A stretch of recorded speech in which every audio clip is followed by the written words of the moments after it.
Fast is fun.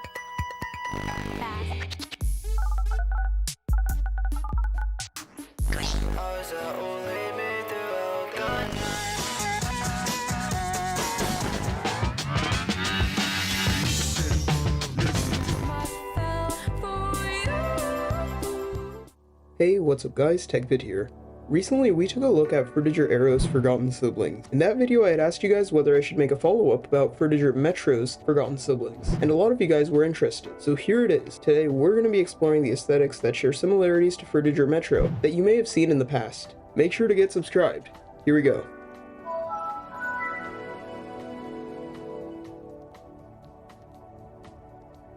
So let's really quickly recap over some of the similar ones that we explored in the previous video. These include 2010's Internet, Dark Arrow, 4 Colors, Recession Pop, and Vector Flourish. Now, moving on to the new ones.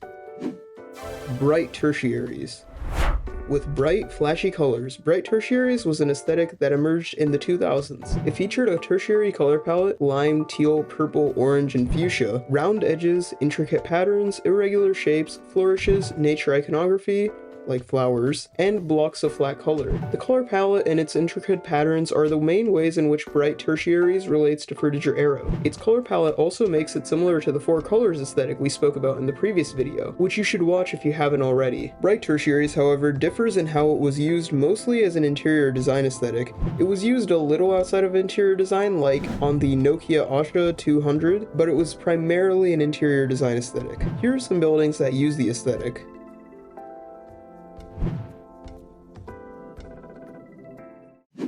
Emo. Now let's go from a bright aesthetic to a darker one. Emo was a subculture that arose around the 80s. It reached mainstream prominence in the 2000s. However, we aren't talking about the subculture today. No, we're talking about its related aesthetic. Emo relates to Frutiger Metro in its use of intricate designs, rather crazy visuals, and the grungy let-loose feel to it. The aesthetic had a dark, let-down tone with a let-go-of-reality My Chemical Romance vibe. You used to see the emo aesthetic a lot in the 2000s, especially among teens. However, nowadays it's nowhere near as popular as it once was. Emo as a subculture has become rather obscure, along with its aesthetic. New Rave. Enough of the letdown, let's let loose! New Rave was an aesthetic from the 2000s in Britain. It was mainly a musical aesthetic, however, the visual elements of the aesthetic featured glow sticks, neon paint, whistles, psychedelic imagery, skinny jeans, and band t-shirts. The neon colors, complex imagery, and overall crazy rave vibe related to Frutiger Arrow, with both giving off a rather chaotic energy. Outside of Britain, the aesthetic didn't see much popularity and was rather obscure, even during its peak years of use, which were between 2006 and 2008. You could even see the aesthetic in the music and music videos by The Klaxon and MIA. OlderBrotherCore. Giving off a somewhat rebellious theme was OlderBrotherCore. This is an aesthetic that is intended to represent having an older brother in the 2000s. This means it had a blend of futuristic tech, grunge, and many other aesthetic traits. The grungy aspects, along with the tech and music focus of the aesthetic, is what connected to Frutiger Metro. Going into more depth, the aesthetic was basically a maximalist impression of a teenage boy's room and their dream worlds, highlighting advanced tech from the time period like Xbox 360s and PS3s, along with junk food, scattered rooms, and stuff from Hot Topic. The best way to imagine the vibe of this aesthetic is to think of the vibe that Roderick gave off in the first few Diary of a Wimpy Kid movies. Does he know about the D-O-R-E? Huh? The door. Speaking of which, those Diary of a Wimpy Kid movies are good examples of the aesthetic in use, along with the images being shown on screen. Scene. Another rave-like aesthetic, this time with a far wider reach, was Scene.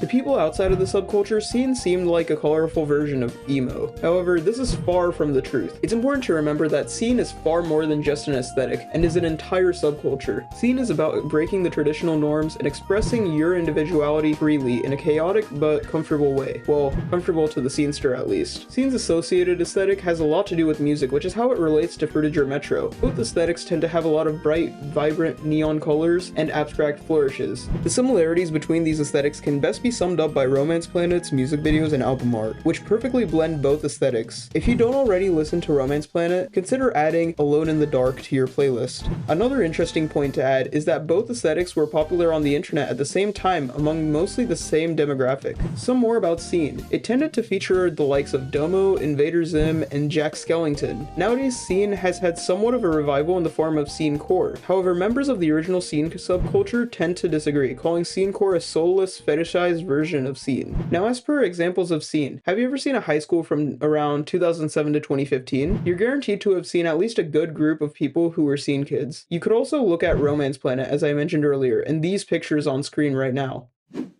Skeuomorphism. Now, I know what you're gonna say, this should have been in the Frutiger Arrow video. Why is it only Frutiger Metro?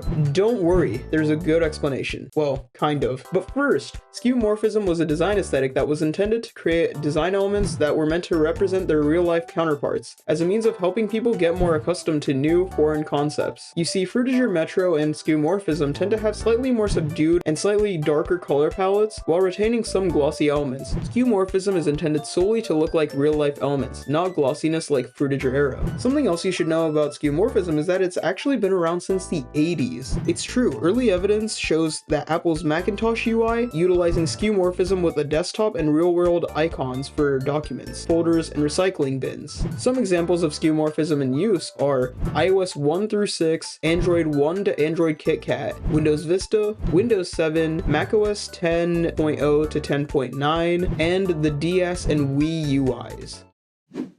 Superflat Pop. While Skeuomorphism was meant to make end users happy to use new technology, our next aesthetic is just happy. Introducing Superflat Pop. This aesthetic was known for its heavy use of flowers, cuteness, and overall upbeat and sunny tone. Superflat Pop relates to Frutiger Arrow in its use of vibrant colors, geometric shapes, graffiti-style imagery, and some semi-3D visuals. To me, Superflat Pop seems like the happier, upbeat, childlike version of Frutiger Metro, whereas Metro represents the grungier, more stressful aspects of life in a beautiful but more mature manner. Now, a bit more on Superflat Pop. It was originally intended for use in manga and anime, however it spread to the West soon after, which is why it tends to get tied into otaku culture. As for use of Superflat Pop, it is widely seen in shows, games, and films from the 2000s. Examples include Johnny Test, Doraemon, Parappa the Rapper, and Cooking Mama. Techtonik.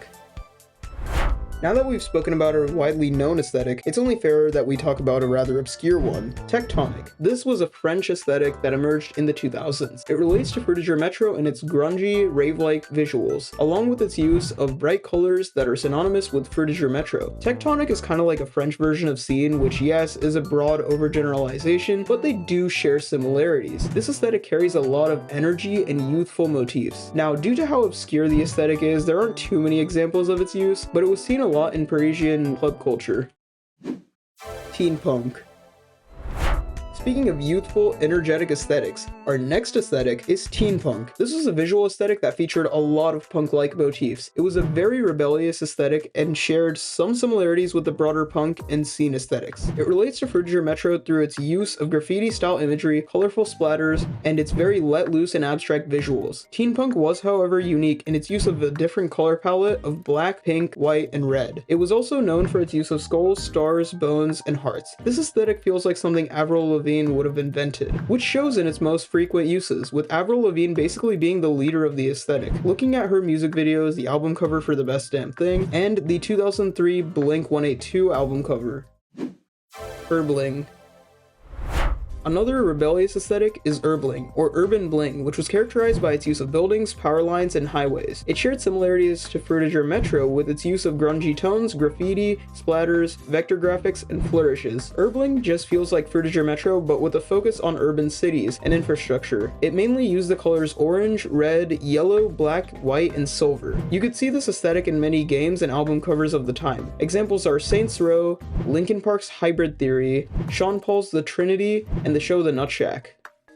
Those were 9 aesthetics that relate to Frutiger Metro. I hope you guys found the video entertaining and useful. Make sure to let me know in the comments which ones were your favorites. I hope you guys enjoyed today's video. Make sure to like, subscribe, and stay safe. Bye!